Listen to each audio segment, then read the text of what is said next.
Week 4 was certainly not the waiver apocalypse that Week 3 was, but we still have some really good players that are sitting out there on your waiver wire that you can pick up to help win you your season, and we're going to help you with that. What's going on, guys? I am Ryan Phillip Lamb, and this is the CANAM Fantasy Football Podcast. Say hello to my co-hosts. We'll start off with Tyler Ram. Tyler, waivers, probably your favorite time of the week. Yeah, absolutely. I've coined the term Waiver Wire Wednesday. We have a newborn in the house, so I get up very early on Wednesdays to help out with the newborn, and then quickly go to my tablet next to my bed and check out who was picked up and who's still available. So yeah, it's a very fun time of the week for me, at least, because I'm up anyway. Being a new dad, you're getting up early whether you like it or not. Aetan Hensby is also joining us today. Aetan, you like to get up early, don't you? Well, do I like to? No, but I do get up early for work, so there is that. But yeah, I mean, some of the people in our pool have performance-enhancing kids, so they're up a little bit earlier than me, and they're able to get those waivers even quicker than I am. So definitely gives you an edge in fantasy football to have a newborn. So good job for you two guys, but. Yeah, we'll try to even the playing field with some great waiver targets that we're going to throw at you today, and hopefully we can give you some good pointers because we nailed a couple of them last week. So stay tuned. Hopefully we can nail a couple this week for you. Absolutely. Don't let those new parents take away victory from you just because they have kids. Screw them. Anyways, let's go ahead and talk about some waiver wire pickups. Now, late in Sunday's dramatic victory over the Cowboys, running back Chris Carson got his knee twisted on a very dirty hit, which I might hear an argument from. That's fine. It was a dirty hit that resulted in a knee sprain. So currently we're looking at a 1 to 2 week time frame where Carlos Hyde will be filling in for Chris Carson. Next up for the Seattle Seahawks, they're going to be taking on Miami. So, Aetan, how much fab are you spending on Carlos Hyde? Well, here's the thing with Carlos Hyde. Before you get all crazy and decide to go and spend a bunch of fab or spend a high waiver priority on it, look at your roster, look at this guy, and say, are you going to play him in the next 2 weeks? Because that's where his value is. If you have depth at running back and you have 3 running backs that you trust, don't worry about Carlos Hyde. Don't spend your fab, don't spend your waiver on him because he's only a plug and play for a week or two. If you're looking at your team and you're a little bit skeptical about who you have there, you only have 2 guys and then your third is a real big stretch, definitely, it's worth getting him as a backup third option because you don't want to be left looking at your roster and only having one guy there that could be a potential starter. This has been a crazy year of injuries, so every team is very unorthodox at this stage of the season. It's tough to say if you need a Carlos Hyde in your roster or not, but this is a good spot play. He is getting the Dolphins next week, so this is a guy that you could see get a pretty decent score. So if you need him, I have no issue of spending up to 25% of your fab budget, but if you are not going to play this guy, again, just let someone else pay for him because it sounds like it's only a 1 or 2 week plug and play. Yep, he is currently 14% owned across Yahoo leagues, and I would probably spend about 6% on him. Like you said, if I had room for a flex or if I'm in a crazy multi-flex league, I would want to pick him up maybe for a little bit more, but absolutely, the value is literally playing him next week. On to the wide receiver position. Justin Jefferson had a pretty amazing performance against the Titans. He went 7 of 9 for 175 yards and a TD, and one of the prettiest touchdowns so far of the season. Tyler, is this a must-own wide receiver? I'm going to make my answer quick. Yes. Okay, and I'll elaborate a bit. Thank you. I thought you were just going to say the one word, and that would be really good for the show. No, I'll try to contribute a little bit more here. Thank you.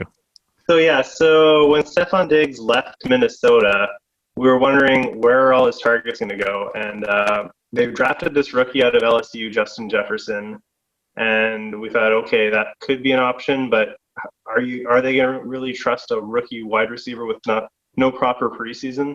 So after games 1 and 2, it kind of looked like maybe that's not really where they're going, but really they weren't throwing the ball a lot. It was mostly the Dalvin Cook show, like it's been the past year. That wasn't the case in week 3. Jefferson actually got more targets than Adam Thielen, even, who is their wide receiver 1. And he went off with 175 yards, like as Ryan said. Moving forward, I think this is the perfect fill-in for Stephon Diggs. I think they found their guy. I think they're going to run that 2 deep wide receiver threat now to complement Dalvin Cook.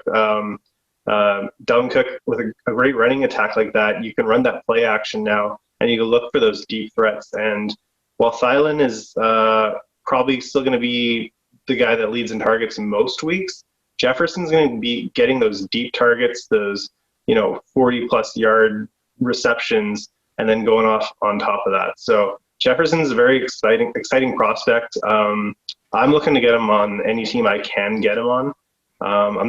He's a wide receiver, so I'm not going to blow the budget on it. But if you're looking for a wide receiver or you just want that depth or a flex spot, he's someone that you could plug into your roster right away. So it's not like when we look at waiver wires, sometimes it's just like, I'm going to throw him on my bench and see how he does. This is a guy you can actually be playing week in and week out and be confident with. So I'm looking forward to getting Jefferson on my team. I love that take. When you're looking at free agent acquisition budget, though, what sort of percentage are we looking at to spend on a Justin Jefferson? I mean, like you said, he's a plug and play. He definitely adds so much dimension to that Vikings offense. They desperately need it right now if they want to stay competitive in the NFC North. So what are we looking to spend as far as fab? Okay, well, it's a good question, but it does depend on your situation. It also depends on what type of league you're doing, because keep in mind, this guy's a rookie. He could easily take over that wide receiver 1 role after Thielen eventually leaves if you're looking at a dynasty league or a league with a lot of keepers. So in a situation like that, I'm spending a lot more, probably closer to 26% in that type of league.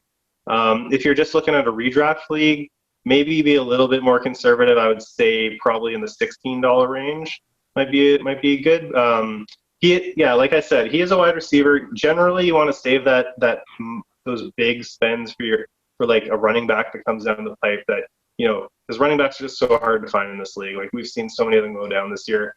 So I'm not going to recommend blowing the budget on a wide receiver, but $16 if you're in a redraft, roughly 25 if you're in a dynasty situation. Yeah, I like that take. I would say anywhere, depending on what your level of spend is or your level of cheekiness, I would say 21 to 26% would probably be a really good target if you want to get him on your dynasty rosters. So definitely great take from Tyler there. We're going from one wide receiver to another wide receiver who may be supplanting existing wide receivers. T. Higgins caught 2 touchdowns, 5 of 9 targets for 40 yards, and he started over John Ross, which he was actually made a healthy scratch. So John Ross is on the outs as far as Cincinnati is concerned. It must be pretty exciting if you are a Bengals fan to have, of course, Joe Burrow and a player like T. Higgins who can really well complement him. Aetan, you're a big fan of Joe Burrow. What do you think about T. Higgins long-term for this season? Yeah, I like it a lot. I really do. I mean, the John Ross thing getting him benched. I mean, they're obviously liking this kid. They see potential in him. He was a high prospect. He was, almost a first-round pick. He was the very first pick of the second round. So that's basically, you can cheat and say he's a first-round pick based on that.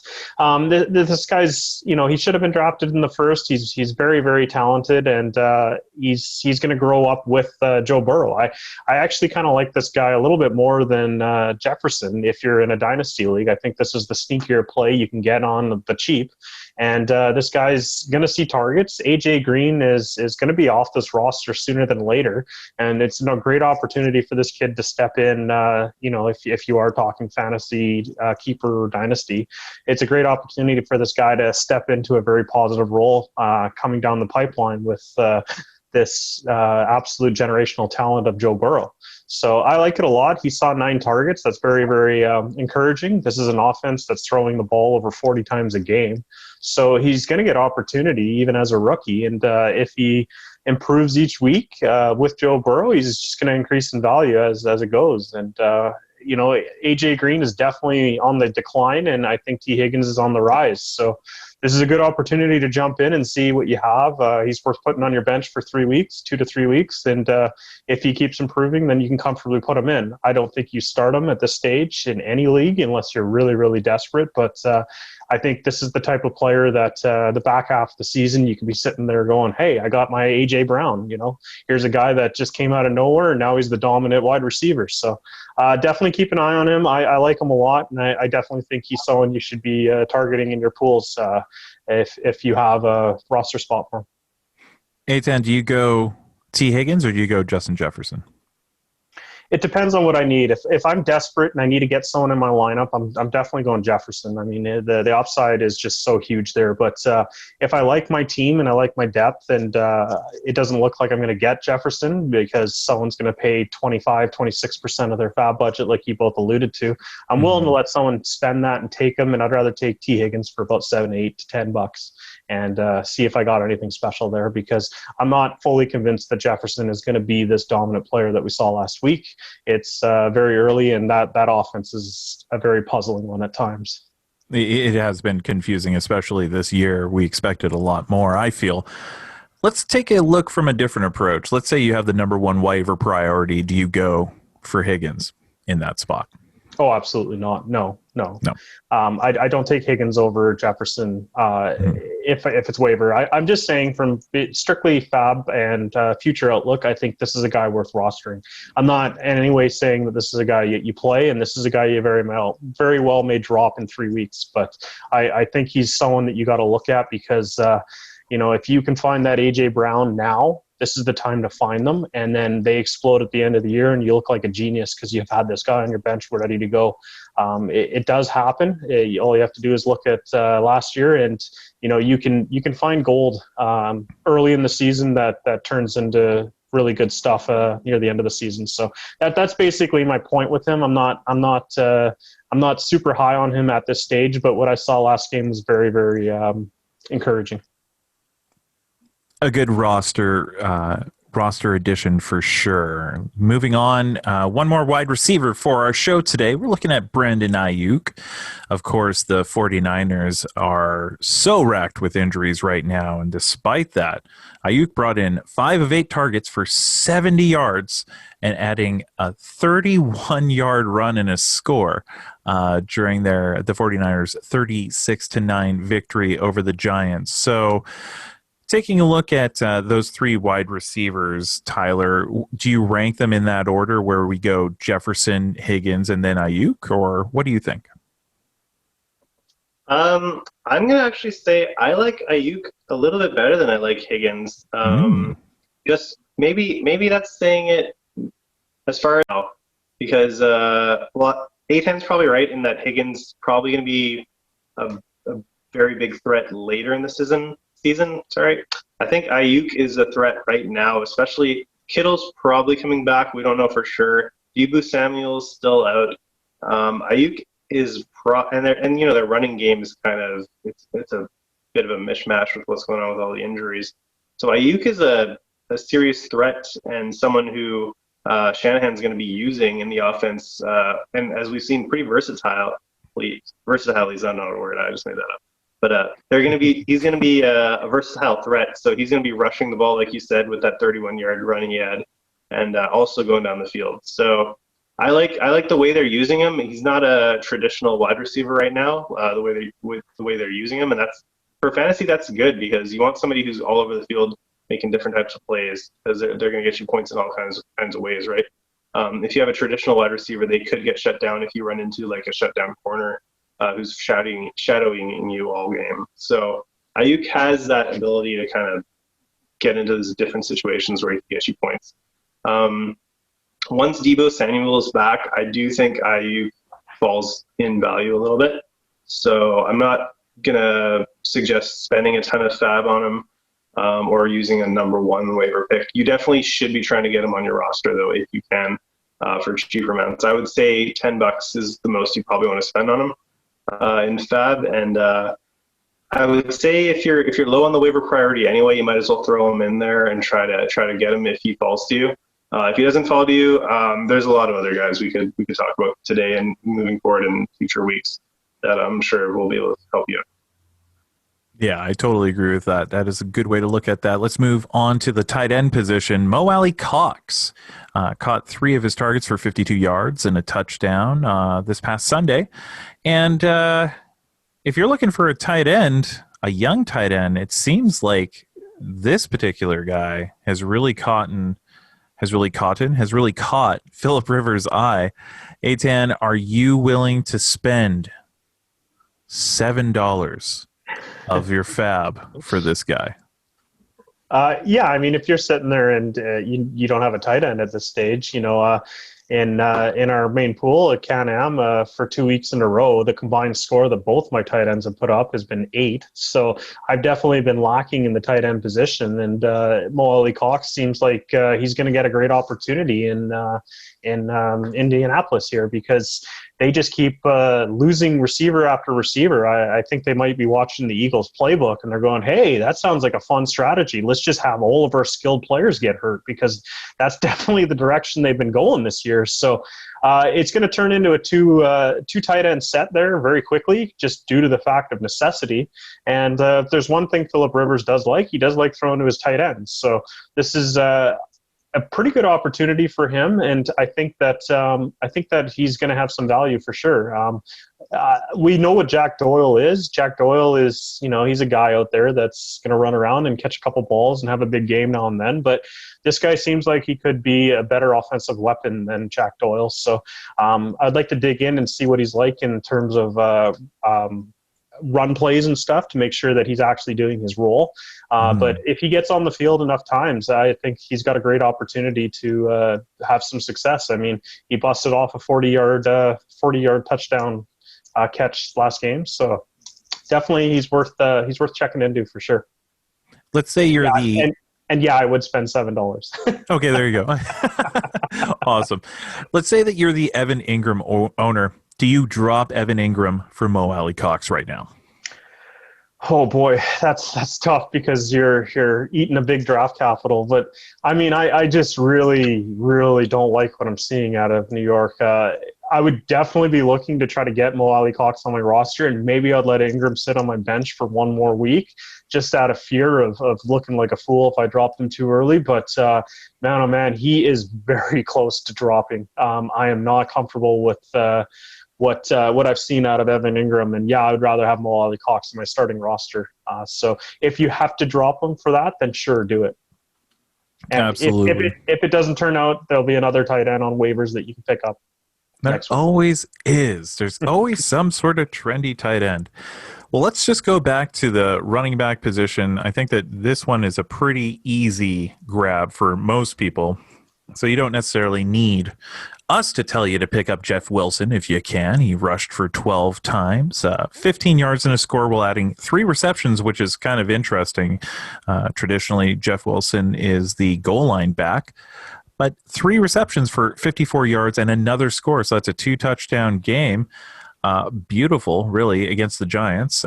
They get the Eagles next week. And Tyler, I know that I would probably want Wilson on my flex, especially if Raheem Mostert is still out. That's kind of the caveat there. Mostert is their traditional runner. McKinnon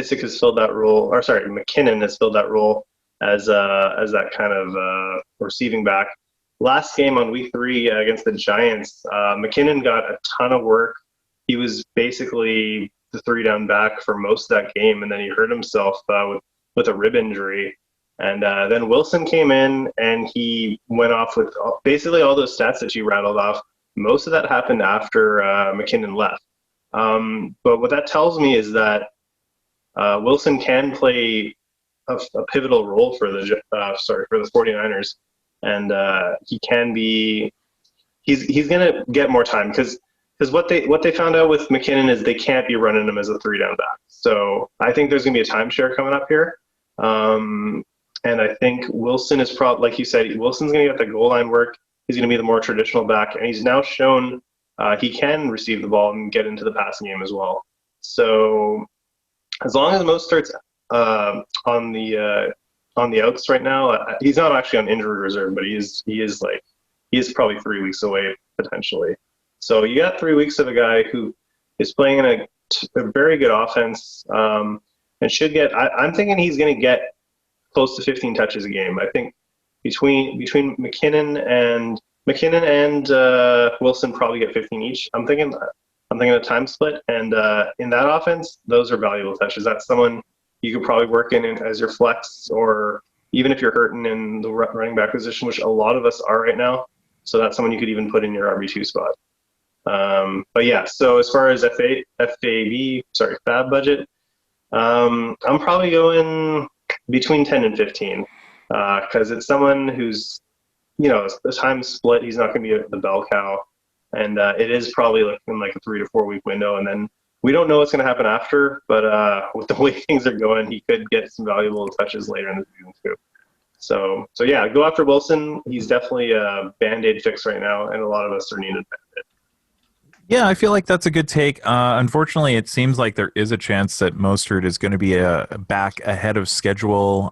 Some of the rumors have him pegged for even, maybe coming back next week. So do keep that in mind. If you're going to be spending that fab budget, there is a chance that Mostert is back and ready to rumble, and then you've just wasted some money. You don't want to do that. So definitely try to get as much information as you can before Tuesday night, or if you're a new parent, early Wednesday morning. Moving right along, let's go ahead and do some quick hitters. Tyler, you actually have a tight end that you're really excited about. You couldn't stop talking about him all night. Well, I mean, I feel like everybody's been burned by Eric Ebron at some point, especially when he was with Indy. I definitely owned him at one point a few years ago and wasn't happy. But you're looking at that situation in Pittsburgh. Ben's looking pretty good. Deontay Johnson is out for the next little bit. And, traditionally he's like that Keith Miller role has been valuable working with Big Ben. So that's where your Eric Ebron's going to fit in. He actually led the team in targets last week with 8, and he hauled in a touchdown. I think he could be a valuable contributor for someone who's looking, that tight end position is so tough. Like you have those elite guys at the top, and then there's people who are just, you're going to hope for a touchdown. If you're hurting in the tight end position, I think Eric Ebron is your guy. I know Aetan, Tyon, Moali, Cox. There's probably one other guy we're going to mention later. But of those guys on the waiver wire, I'm most excited about Ebron. He's available in 27% of leagues, so there's a likely chance he's out there. And if you need a tight end, I'm going after him. You'll probably get him pretty cheap as well. Tyler did mention Aetan. You have a tight end that you want to talk about? Well, guys, get the keys ready. We're going to jump in the DeLorean. We're going to go back in time, and we're going to talk about Jimmy Graham, baby. This guy ran the second most routes as a pass-catching tight end last week, and he's got Nick Foles at the helm here. He saw 10 targets. He got 2 touchdowns.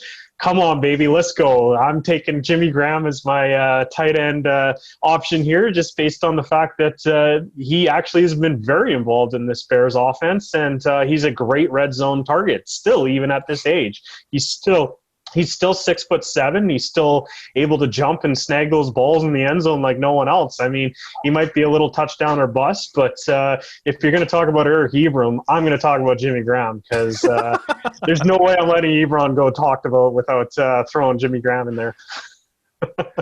Well, Easily I did trade I did trade Jimmy Graham to Aetan, but that was what was that, 2015? I think Andrew Luck was involved in that trade. So, so I mean, Aetan has a history of backing Jimmy Graham for sure.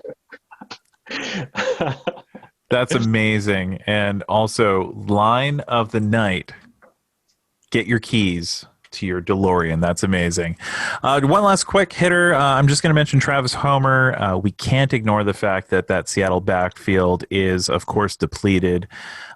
He did manage to get 3 rushes for 21 yards, and there's no guarantee that all the run is going to be going to Carlos Hyde next week. So do keep in mind Travis Homer might be a sneaky pickup, and some of your leagues might have return yards. He actually tallied 89 yards on 3 returns. So if you are in a return yards league, he's definitely worth a speculative add. Let's go ahead and go to Tyler. Do you have any other quick hitters? Yeah, there's a couple that I'm thinking of, but at the end of the day, I think Aetan's probably going to talk about the one I'm interested in. If anybody's dropped James White in your league, obviously it was a tragic thing that happened to him and his family. So, you know, all of our well wishes are with him. When he gets back, he's going to be a viable asset. We know that backfield's pretty crowded, but as far as pass catching backs, he's usually the go-to guy.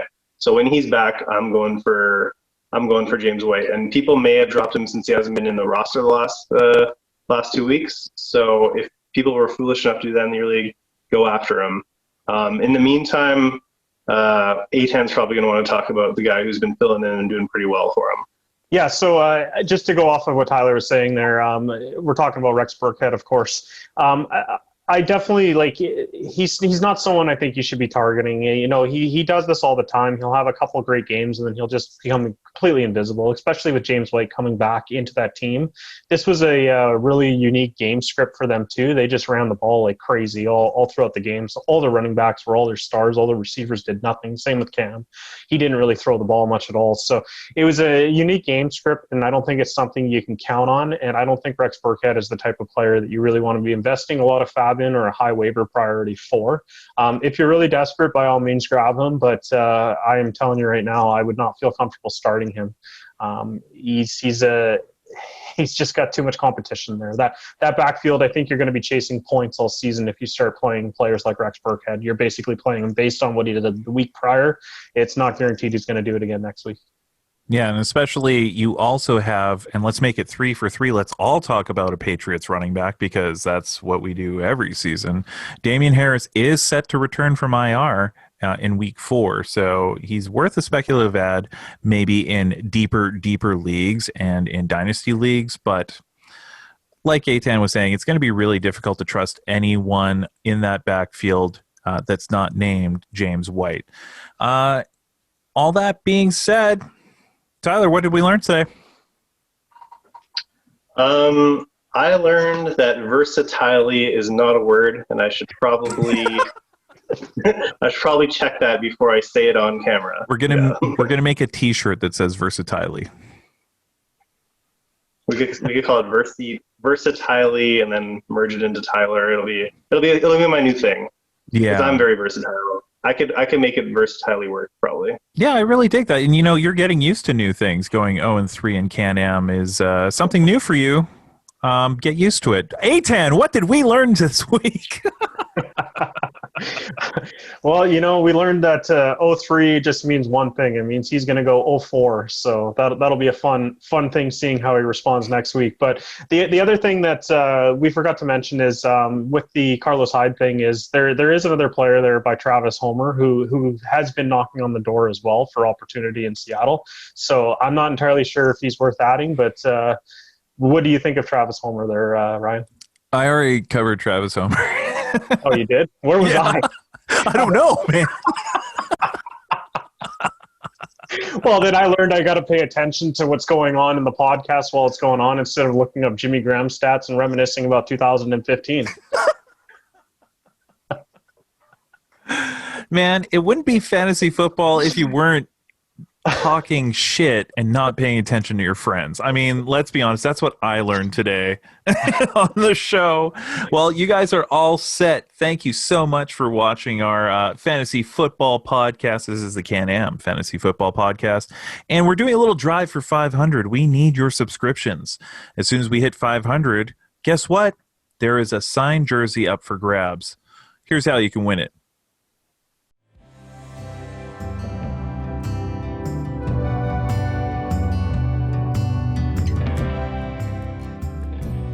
Join us in our drive for 500 subscribers, and you could win a signed Amari Cooper jersey. Are you new to the channel? Give us a like, subscribe, and click the notify bell. It helps a ton for a new channel like ours. We're going to have a random draw for a signed Amari Cooper jersey shipped anywhere in North America. So go ahead, click subscribe, and thank